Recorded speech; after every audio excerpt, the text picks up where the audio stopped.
va faire une relation. Après manger, c'est on se sait.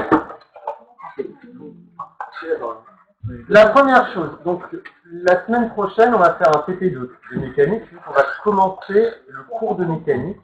Vous serez chez vous. Donc je vais vous distribuer l'énoncé du TP et la feuille sur laquelle vous allez pouvoir travailler. Vous ne pouvez pas le préparer. On fera ça tous ensemble, donc ce sera mardi. Ça va être justement sur le cours qu'on va commencer aujourd'hui. C'est ce qu'on appelle le vecteur vitesse, le vecteur variation de vitesse. Donc ça déjà c'est l'énoncé. Et normalement ça marchera super bien en ligne, puisque vous allez pouvoir trouver exactement ce que moi je vais faire à la webcam. Je l'avais fait en confinement l'an dernier, pareil, ça marchait super bien, donc réaction pareil. Donc voilà l'énoncé. Ceux qui sont en ligne, bien entendu, vous aurez l'énoncé la semaine prochaine. Ton masque. Qui? Paul. Non mais on va tirer les élastiques. les oreilles de l'autre après la vie. Où est envolé? Ça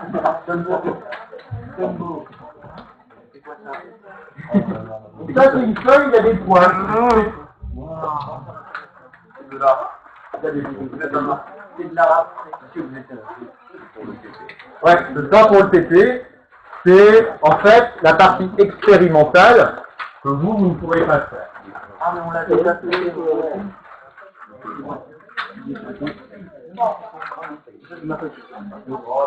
Sont combien là? Sont 8.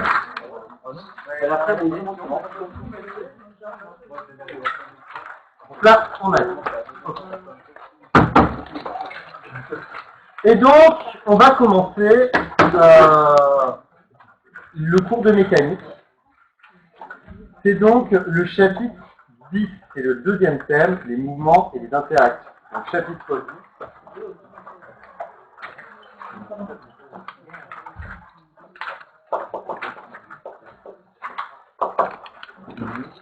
Mouvement. Non, description du mouvement, pardon.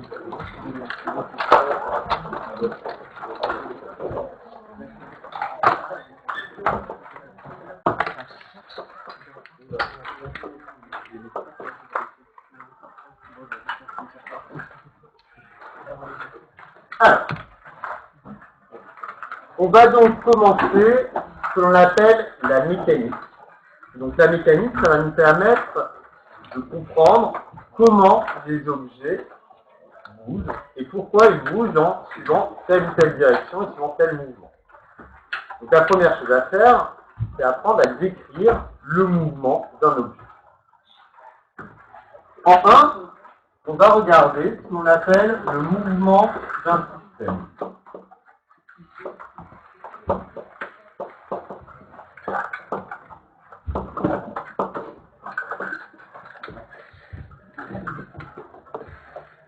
Alors, je ne vais pas pouvoir changer de couleur parce que le vert et le noir, apparemment, l'autre classe, en vidéo, ils ne voyaient rien. Donc je reste toujours en rouge et bleu. Petit 1, déjà on va essayer de comprendre qu'est-ce que c'est qu'un système. Le système. Alors un système, qu'est-ce que c'est? Ça dépend de quel système on parle. Un système, qu'est-ce qu'on appelle un système en mécanique?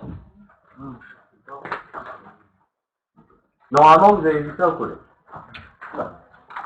Moi, je crois que c'est un appareil qui est fermé. Pas du tout.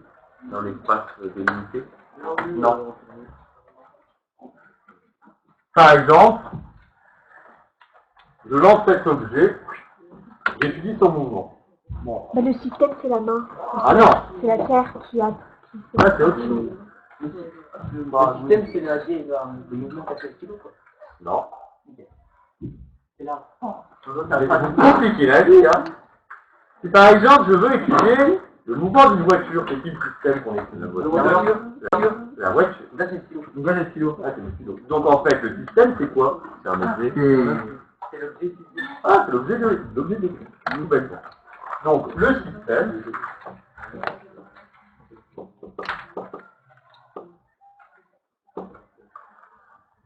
est l'objet dont on étudie, et l'objet dont on étudie le mouvement.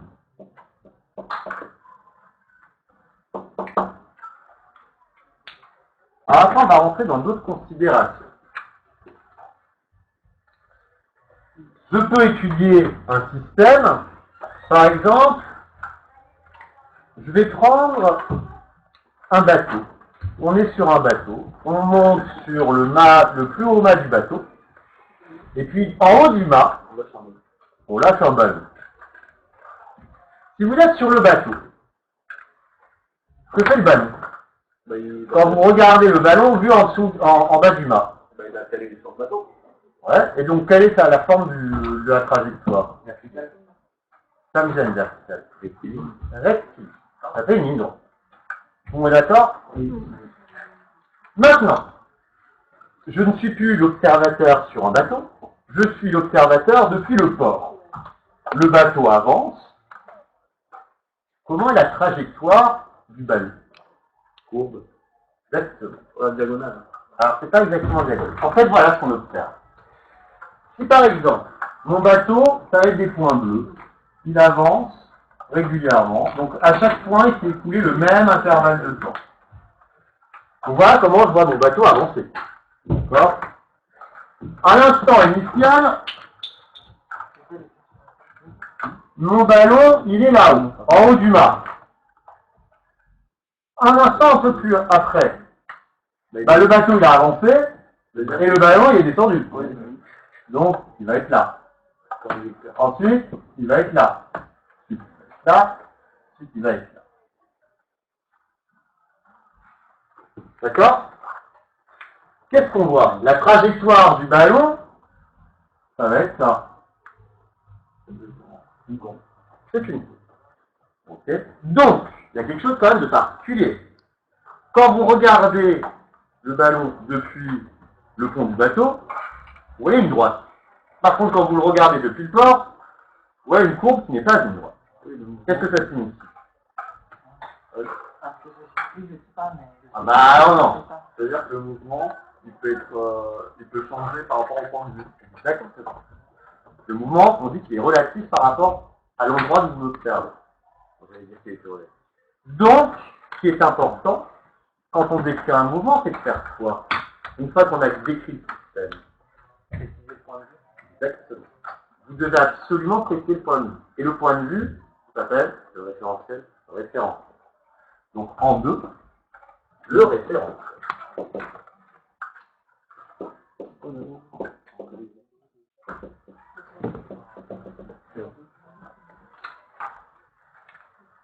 Alors, comment on va définir un référentiel? On va dire que le référentiel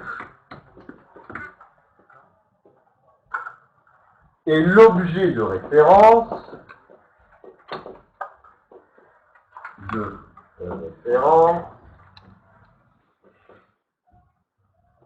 Faites des choses ou pas par internet là? Non. Bon, voilà, tout va bien. Et l'objet de référence. Alors, je vais noter quelque chose, supposé fixe. Et on va voir que c'est une hypothèse qui est fausse, mais qui donne une bonne approximation. Supposé fixe. Par rapport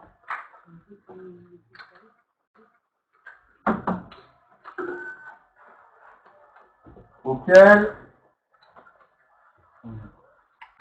on étudie le mouvement du système.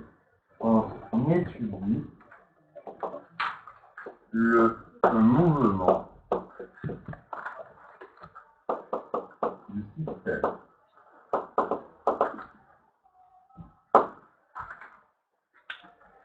Alors, si on dit ça, est-ce que donc un référentiel est... Est-ce qu'on peut trouver un référentiel qui est fixe par rapport à quelque chose? Ton masse Ça dépend. Ça dépend, ça dépasse. Ouais, ça dépend. Non, Ouais. Ça dépend de quoi? parce que on tourne, parce que la Terre est ronde, du coup, il y a plus de tourne. Ah, oui, mais est-ce que juste, donc, si on regarde quelque chose depuis la surface de la Terre, c'est pas un référentiel fixe, puisque la Terre tourne sur elle-même. Et moi, ce que je demande, alors, est-ce qu'un référentiel est fixe? Est-ce que ça existe? Pauline? Pour toi, oui. Est-ce que tu as une idée? Ben, trouve-moi un exemple, alors. Par exemple, le soleil, c'est un référentiel. Je suis d'accord. Mais, pour moi, c'est pas un référentiel fixe. On va bouger dans la journée. Non. Ah non, tu dois bouger pas dans la journée parce que tu es depuis la Terre. Non, parce que Bah oui, moi j'aurais voulu Et par exemple, on fait son soleil, c'est la Terre qui bouge. Ah, le système en lui-même. Ah bah oui, Il bouge par rapport à lui-même. Ah bah le système en lui-même, il bouge par rapport à autre chose. Oui, donc c'est pas un référentiel fixe. Et pourquoi que dit Pauline sur le référentiel soleil, pour moi c'est pas un référentiel fixe. La Terre. Je m'en fiche, là je regarde le point du soleil. Parce que le soleil tourne aussi autour de... Il tourne autour de quoi le soleil? Ah non, le soleil tourne autour de la Terre. Waouh! Non, mais alors ça, tu sais, il y en a, alors il y en a, ils ont fini sur le bûcher pour dire parce qu'ils ont contredit ce que tu disais. Ils ont fini sur le bûcher pour dire, oui, la Terre tourne autour du soleil, alors qu'avant non, ils pensaient que c'était le soleil qui tourne autour de la Terre. Là, tu reviens dans l'obscurantisme le plus total. Peut-être qu'il a raison. Non! Non, jamais je ne veux entendre ça! C'est la Terre qui tourne autour du soleil et non pas l'inverse. Ça délite Oui, la Voie lactée tourne sur elle-même. Voilà! La Voie lactée, elle tourne sur elle-même. Le soleil, c'est parti, c'est une étoile de la Voie lactée, et donc le soleil tourne autour du centre de la Voie lactée. Alors, bah, le centre de la Voie lactée, donc, est un référentiel fixe. Non. Pourquoi non? Vas-y. Vas-y, Manuel. Parce que la galaxie tourne, s'éloigne exactement. L'univers est en expansion, donc toutes les galaxies s'éloignent les unes des autres. Et après, elle se rapproche. Non, ça, on n'en est pas au Big Crunch, on en fait. Donc, au final, rien n'est fixe dans l'univers, donc il n'y a pas de référentiel absolu. Donc, tout ce que je dis là, ça marche pas. Alors, voilà. Bon, bah,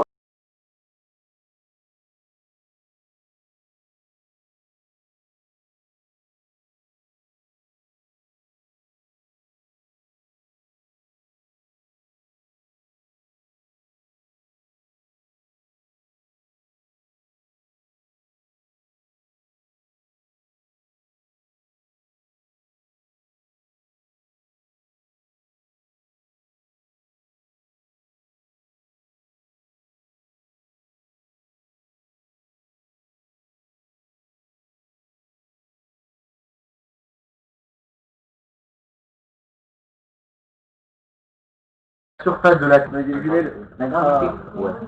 Il a 7 kilos. Ah, la webcam marche plus. C'est vrai que t'aurais un Bon, regarde, j'arrive à faire. Ou avec une caméra. Contre la caméra. Ah, attendez, on a un problème de webcam là.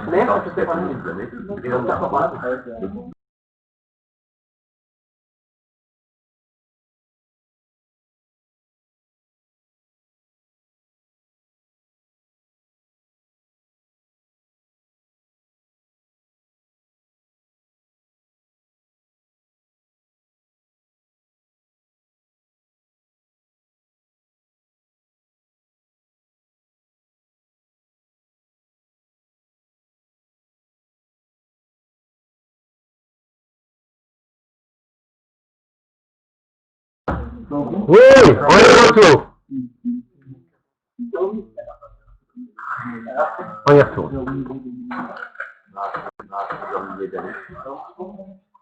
Donc en fait, le référentiel de base est une approximation. D'accord? Alors, les référentiels que vous allez devoir connaître. Après, on va y voir. Maintenant, un référentiel, on va devoir lui associer plusieurs choses. Donc c'est sûr, on va dire son centre, il y a un endroit. Le but de la mécanique, c'est de pouvoir décrire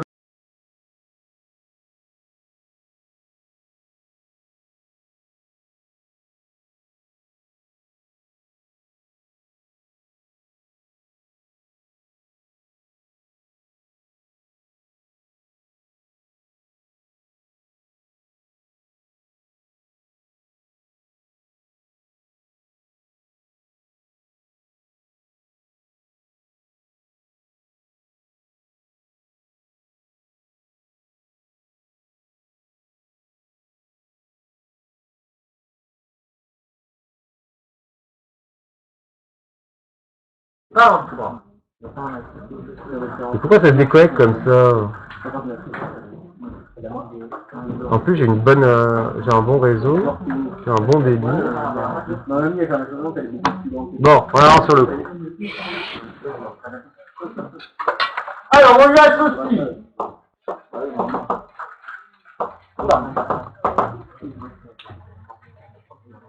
un repère d'espace. Donc le repère, ça va permettre de décrire les coordonnées. Un repère d'espace pour décrire les coordonnées du système. Pour décrire les coordonnées du système.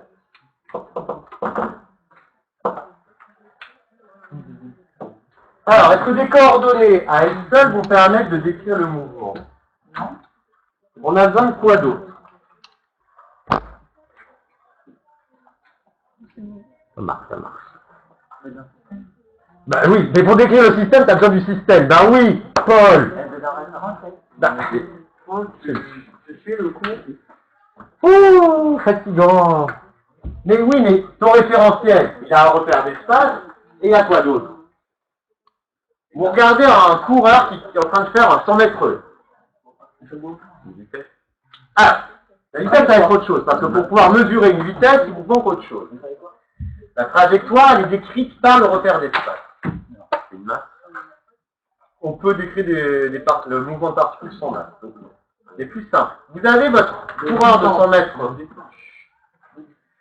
Coureur de 100 mètres. Vous savez qu'il va avoir des positions bien précises. Mais ces positions, il y a autre chose qui peut le rappeler. Le temps. Exactement. À quel instant le coureur se situe à cette coordonnée? Donc, vous avez également besoin d'un repère temporel. C'est pour ça qu'on parle d'espace-temps. Nous, notre repère d'espace a 3 dimensions. Hauteur, largeur, profondeur. Et en plus, la 4e dimension, quelle est-elle? Le temps. Donc on a besoin d'un repère temporel.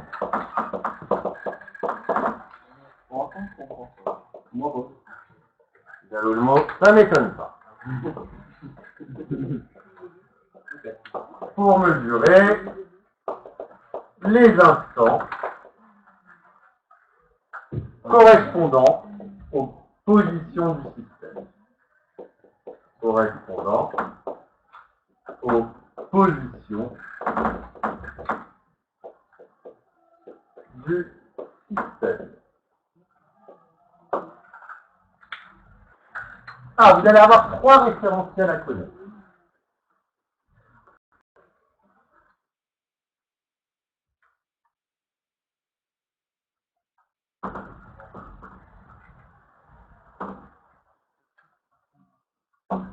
Trois référentiels à connaître. Le premier, ça va être le référentiel terrestre.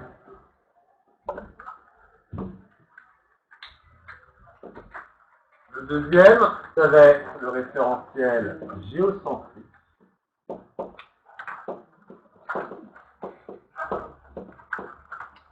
Et le troisième, ça va être le référentiel héliocentrique.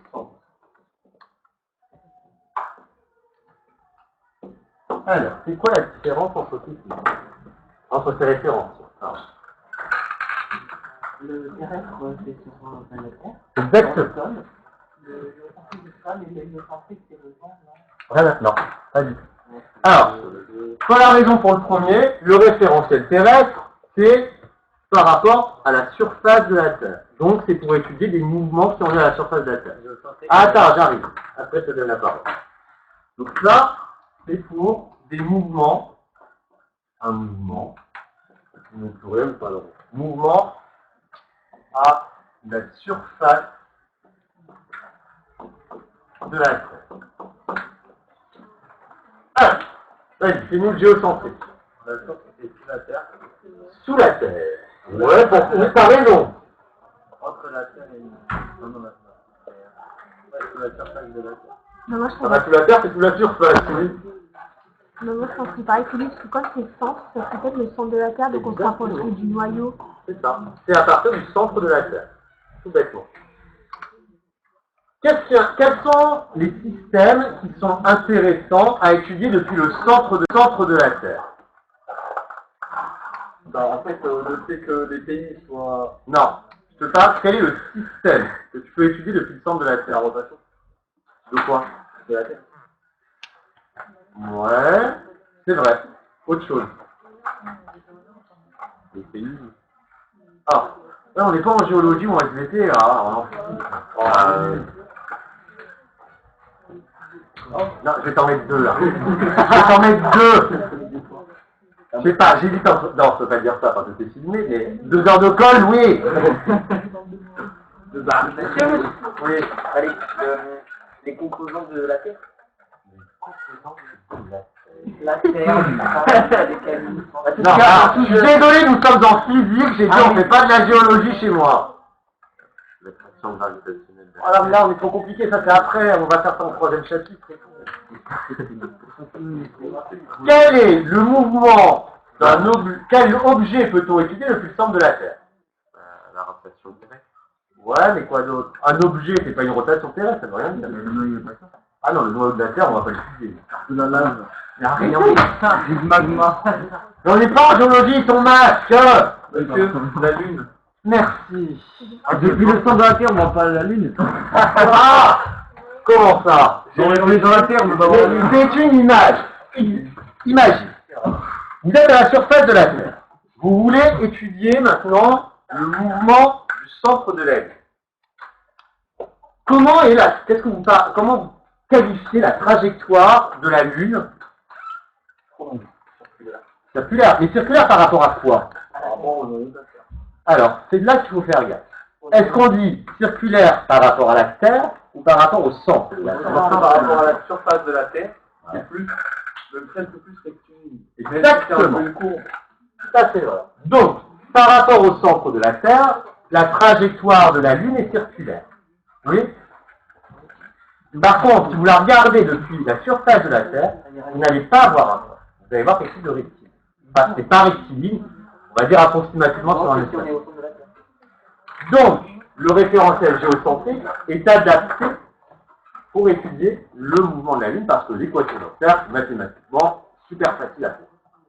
Donc, le système, le référentiel géocentrique, on s'en sert pour des mouvements qui sont à l'échelle de la planète Terre. À l'échelle de la planète Terre.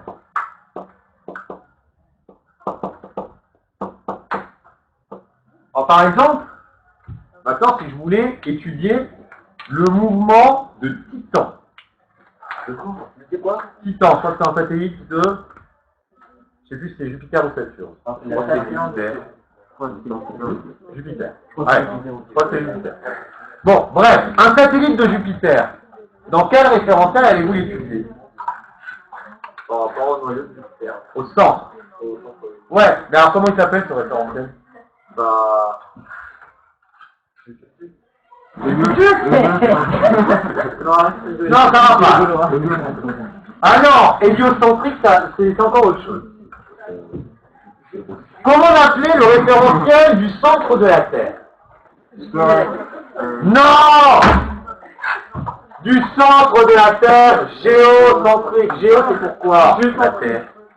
C'est pour la Terre. Centrique, c'est pour centre. Donc Jupiter au centre. Jupiter-centrique. Si vous voulez étudier le mouvement d'un petit astéroïde qui tourne autour de la Lune. Ah ouais, non.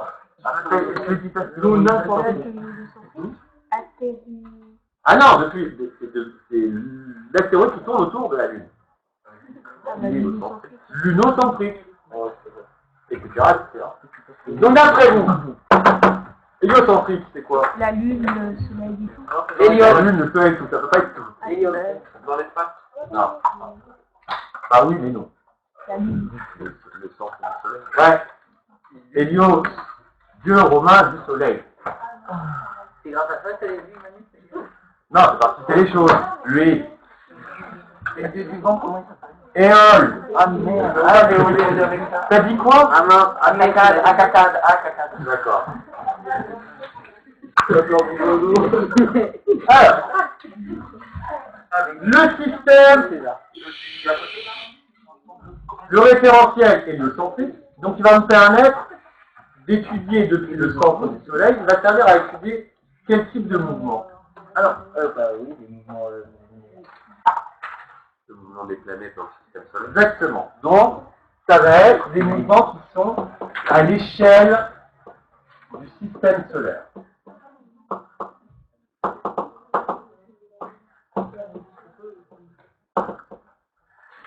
Donc voilà les trois référentiels que vous devez connaître. Et vous devez pouvoir identifier dans quel référentiel vous allez placer votre mouvement. Vous allez étudier votre mouvement. Voilà pour nos références. Alors, et comme on l'a dit tout à l'heure, en fonction du référentiel, le mouvement va être relatif, et on va parler de relativité du mouvement. Non, M1, c'est pas quoi. non, la relativité, on est en relativité. Alors, la relativité du mouvement, elle a été introduite par Galilée.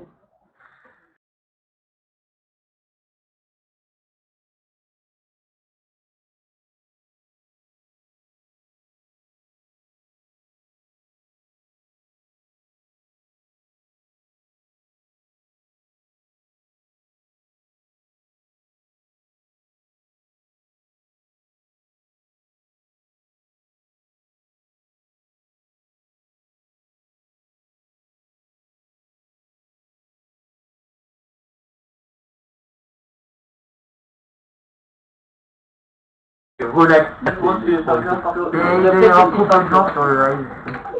Non, ils sont 10 là. Ils sont combien, monsieur? Ils sont 10. Le mec, il n'y a pas assez de gens, on va disconner. C'est ça, oui. Alors, continuons. Donc, ce qu'on était en train de dire,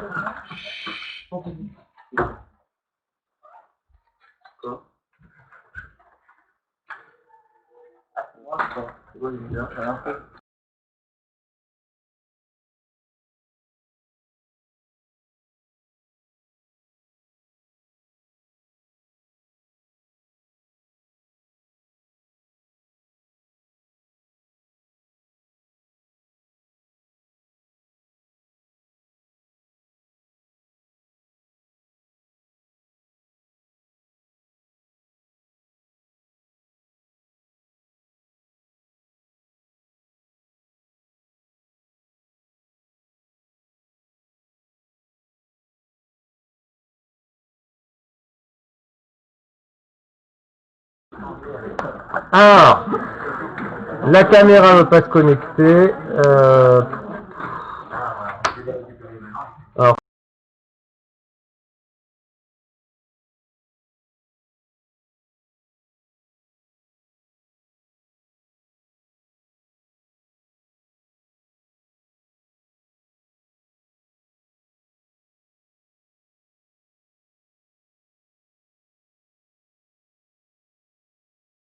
C'est un boulet dans le gaz, on a là. ah, c'est peut-être Awin, hein.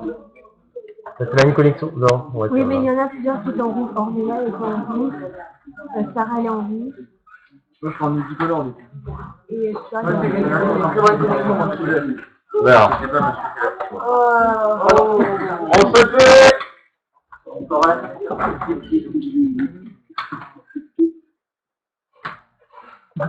Toi, tu vas rejoindre Bergano mercredi prochain au col. Non, monsieur, je suis pas collé, moi. C'est quoi encore? Ah si, je te l'ai dit. Ah non, je suis vraiment collé. Bah, je pense. Non, je l'ai dit, moi, des fois. Je participe, je dis des bons trucs et tout. Ça n'a rien à voir. Moi, c'est n'importe quoi, les gars. Non, Toi, tu doubles, même. monsieur, s'il vous plaît. C'est un samedi matin. Ah ouais, c'est bien gentil. Ça existe, ça? Avec moi, oui, j'ai exprès pour vous coller. Ouais, non, monsieur, vous donnez un peu. Ah, il est méchant, quoi. T'en es pas resté dans le groupe, c'est pas grave, mat. Je crois que je suis la grave. Après, il couche pas, c'est grave, mat, après, je joue au bout, là. Il joue au bout. Ah, il essaie de faire la mécanique. C'est sympa de laisser pas ça. Mais moi, je peux rien en faire. Mais si, c'est comment C'est qu'en anglais. Oui, mais c'est comment tu mesures la concentration. C'est magnifique. Ouais, mais c'est tout en anglais. C'est filmé, là. Ah bon? Alors, coucou à tous. et t'as la voiture qui est à la maison. Bien. Alors, maintenant, on a tous les outils pour comprendre qu'est-ce qu'un mouvement. Maintenant, il nous faut les outils mathématiques qui vont nous permettre de décrire le mouvement. Donc, grand 2, description d'un mouvement.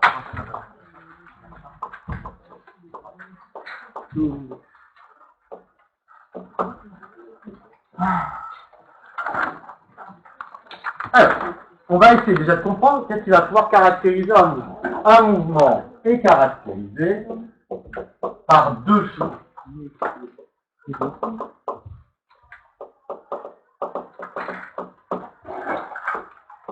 Alors, qu'est-ce qui caractérise un mouvement? Son sens et sa direction. Ça ne va pas. Pareil. Vous avez déjà vu les vecteurs, mon maître? Oui, on l'a fait, c'est bien en Ça, c'est bien par rapport à la seconde 7 parce que vous êtes deux. Très bien, au simple. La vitesse, Ouais. le mouvement et le temps. Non. La trajectoire. Très bien. La première chose qui va pouvoir caractériser un mouvement, ça va être sa trajectoire. D'accord? La forme de sa machine. Par exemple, si je fais le mouvement du stylo, quelle est sa trajectoire? Rectiligne. C'est une droite. Donc, un mouvement est caractérisé par la trajectoire du système.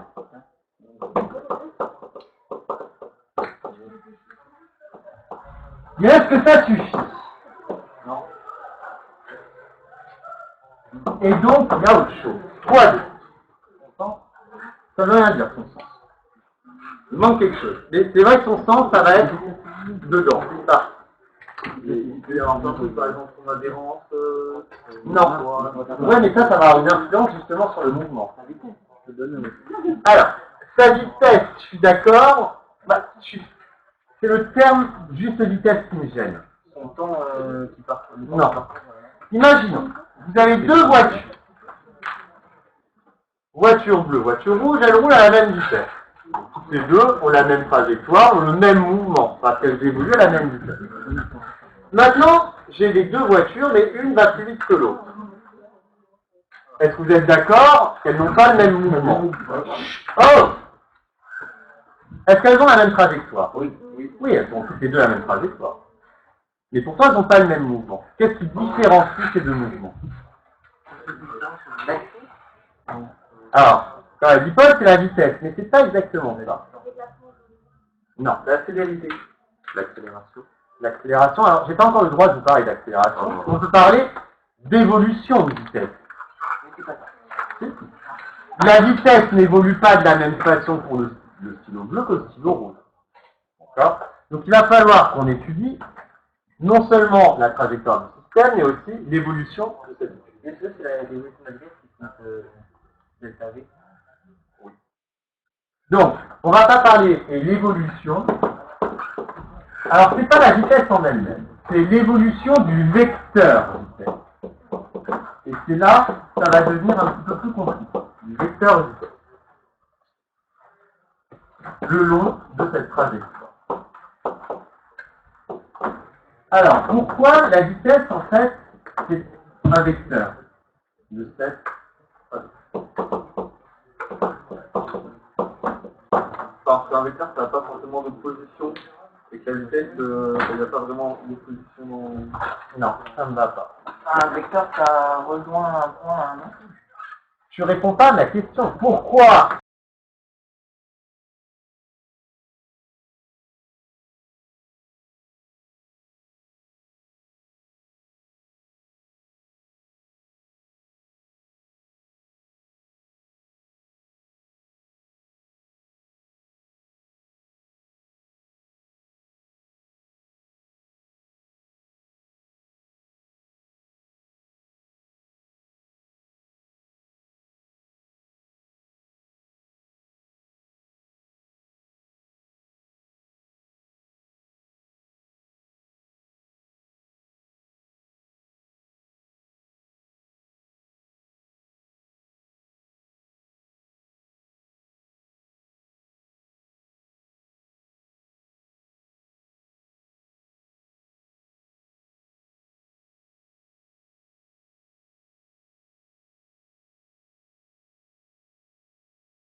Voilà,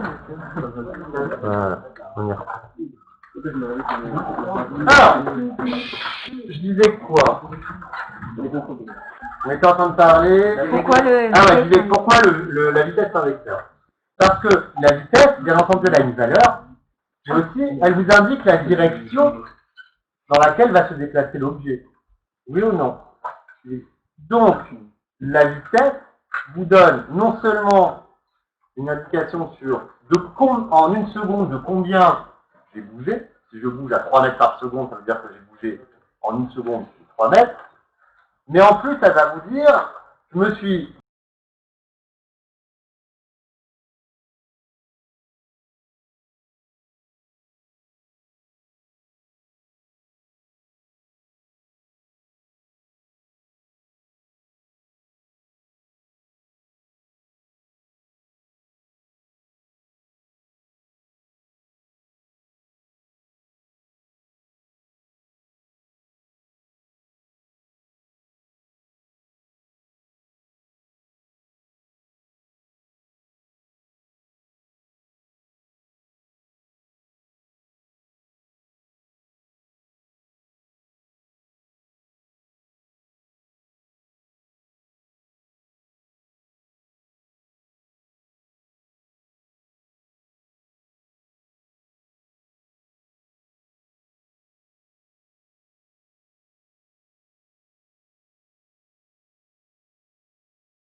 Je pense qu'il y a quelqu'un qui n'arrive pas à se connecter, qui essaie de tout le temps se connecter, c'est lui qui fait bugger le truc. Ah oui, déconnecte. Donc on va voir. Ou alors il y a quelqu'un qui a partagé une adresse. Il n'utilise pas son email. Et là, ça marche pas non plus. Alors, en petit 1, on va regarder l'étude de la trajectoire. Donc, 1, trajectoire.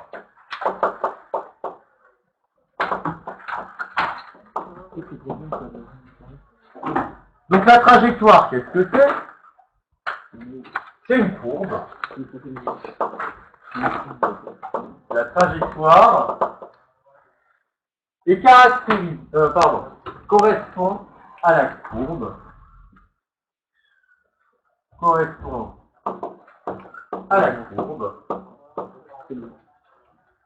traduisant l'ensemble des positions de votre courbe. Traduisant l'ensemble des positions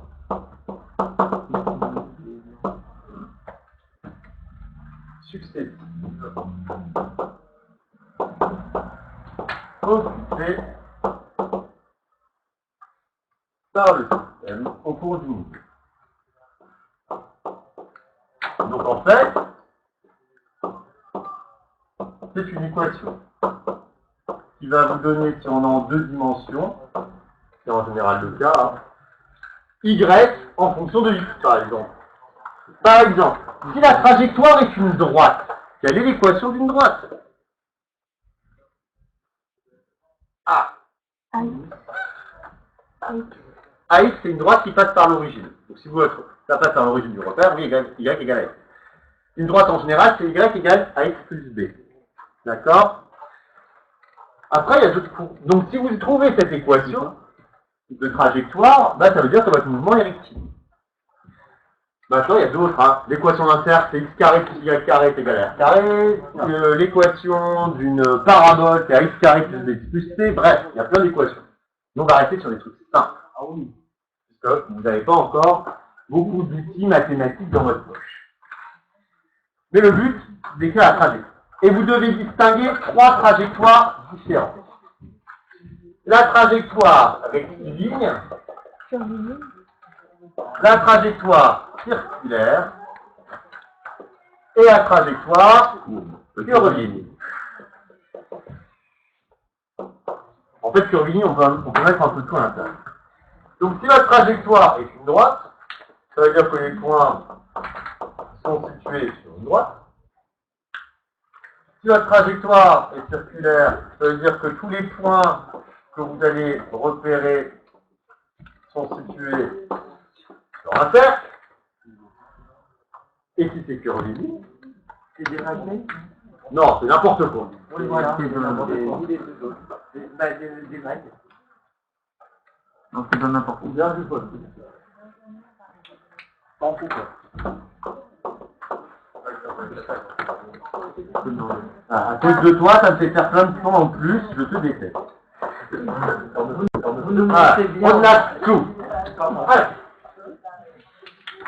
On a donc ces trois types de trajectoires, vous devez savoir les repérer. La plus simple, la rectiligne, ensuite la circulaire, et si c'est ni rectiligne ni circulaire, vous direz que c'est curviligne.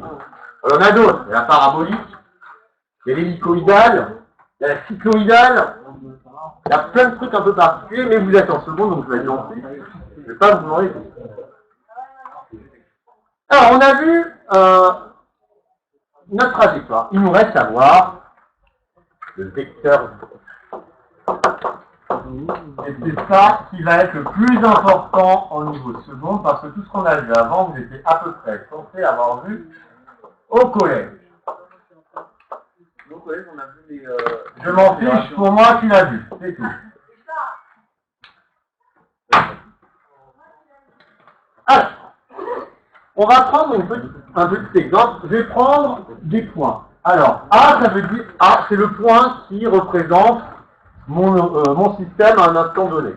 A0, c'est à un instant initial. Après, il va être un peu plus loin, à A1. Ensuite, il va être à A2. Ensuite, A3. A4. A5. A6, etc., etc. D'accord?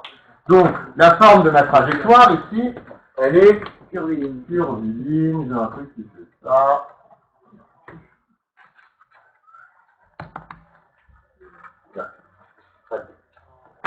Ok. Donc, ces points représentent les coordonnées de mon système à différents instants. Donc, le point A0, c'est lorsque je suis à l'instant T0. A1 à l'instant T1. A2 à l'instant T2, etc., etc. Donc, je vais d'abord vous donner la définition du vecteur vitesse. Le vecteur vitesse au point 2, on va dire qu'il s'écrit de cette forme. On va dire que V2, c'est égal au vecteur A1 à 3 divisé par T3 moins T1. Et ça, c'est exactement ce que l'on va faire en TT la semaine prochaine. Et s'il me faut 2 séances de TT pour le faire, on le prend en 2. Et le retour du delta T, on va... C'est une variation. C'est une variation de temps. D'accord? Donc c'est la variation entre le point 3 et le point 1. Qu'est-ce que ça veut dire? Le vecteur A1 à 3, c'est quoi sur notre schéma là? Qu'est-ce que c'est que A1 à 3 en vecteur? A1 fois A3. Oh, A1 plus A3. oh là là! Aura! Madame Agossi, elle va se prendre, là, c'est pas possible. Comment je représente le vecteur A1 à 3? Ben, c'est de A1 à A3. Voilà. Tout ce que ça veut dire, c'est que mon vecteur A1 à 3, alors, moi, A1, 3. C'est juste la flèche. Alors, moi je suis physicien, un vecteur c'est une flèche. Oui, mais bon, faut pas le dire. Donc ça, c'est mon vecteur A1 à 3. D'accord? Voilà mon vecteur A1 à 3. Et cette équation qui me donne le vecteur vitesse du point 2 me donne une indication. Comment est le vecteur vitesse du point 2, donc que je nomme V2, par rapport au vecteur A1 à 3? Qu'est-ce qu'elle vous dit, cette équation? Si je dois donner des indications sur V2. Que V2 égale au vecteur A à 3, c'est le départ. Oui, ben ça c'est ce qui a écrit, c'est bien Vergano-Célius.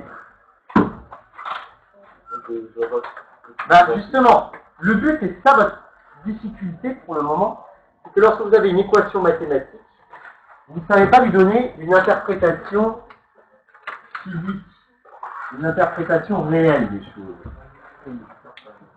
A à 3, qu'est-ce que vous pouvez dire, par exemple, si je vous dis que vous avez U qui est égal à lambda V. Vous avez vu ça en maths? Oui. Qu'est-ce que vous pouvez dire sur ces deux vecteurs? Non, ils ne sont pas égaux. Déjà, 2 est égaux à égal. C'est proportionnel. Ok. Quelle est la conséquence du point de vue graphique? Quand vous avez U est égal à lambda fois V. C'est X sur Y. Trop compliqué. Restez simple. C'est facile. Non, compliquez les choses. Un vecteur U est proportionnel à un vecteur V. Quand deux choses sont proportionnelles, En gros, V est égal à plusieurs fois U et lambda. très bien. Très bien. Donc, U est égal à plusieurs fois V. Si je dis par exemple que U est égal à 2V, si U il est comme ça, si V est comme ça, comment vous allez dessiner? Bah, 2 fois cette unité. Alors, vous allez dire que c'est ça. Voilà. Ça c'est U. Et 2 pas l'arrière? Non. Pourquoi? Bah, U. Est égal à 2 fois V. Une fois, deux fois. Ah, oui. C'est un peu... Non, mais c'est tout le temps ton masque. J'ai du mal aux devants. On s'en fout. Qu'est-ce que vous pouvez dire entre les vecteurs U et les vecteurs V en plus? Quand je les ai dessinés. Dans la même direction, la même chose. Et donc, ils sont parallèles entre eux. Donc, V2 il est comment par rapport au vecteur A1 à 3? Il est parallèle. Les deux vecteurs V2 et A1 à 3 sont parallèles. Donc, pour pouvoir tracer mon vecteur V2, bah, j'ai plus qu'à tracer une parallèle à A1 à 3. C'est magnifique. Tu m'épuises, Bastien. Parfaitement bon. Voilà ma parallèle. Donc je sais que mon vecteur vitesse V2 est dirigé par là-bas. Donc, conclusion, ça j'ai pas besoin.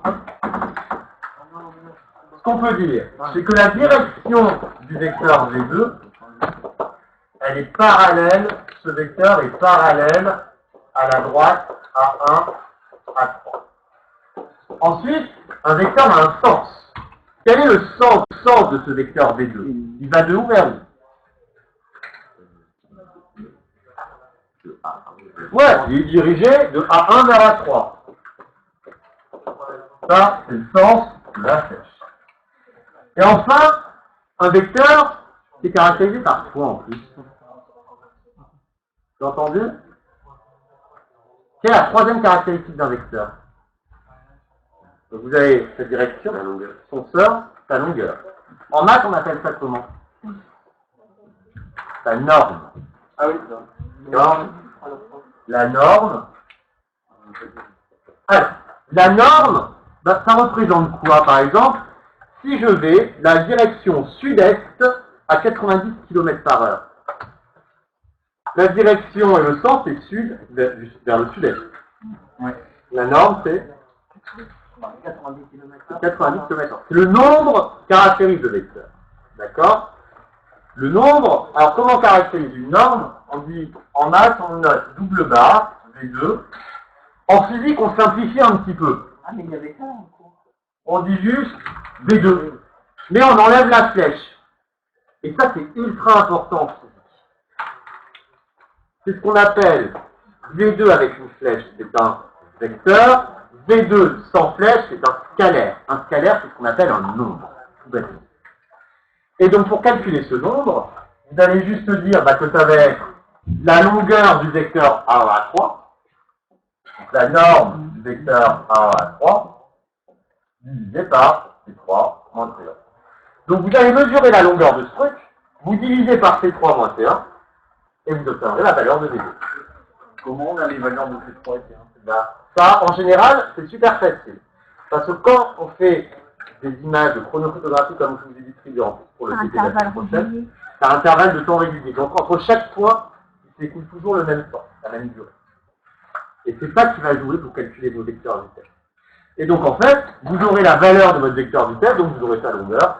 Vous saurez que le vecteur vitesse, il va avoir une certaine longueur, il sera dirigé comme ça, et là, vous avez dessiné votre vecteur vitesse. Et c'est ça qu'il va falloir faire en TP la semaine prochaine. D'accord? Et tant mieux. Je serai enfin au calme. Oui, il y aura une Ils sont vachement plus calmes. On va nous remplacer. On n'est pas Thomas! Oui, mais j'arrive pas à tirer, j'étouffe. Ce sera peut-être le seul avantage de ce match pour nous. Sur ce,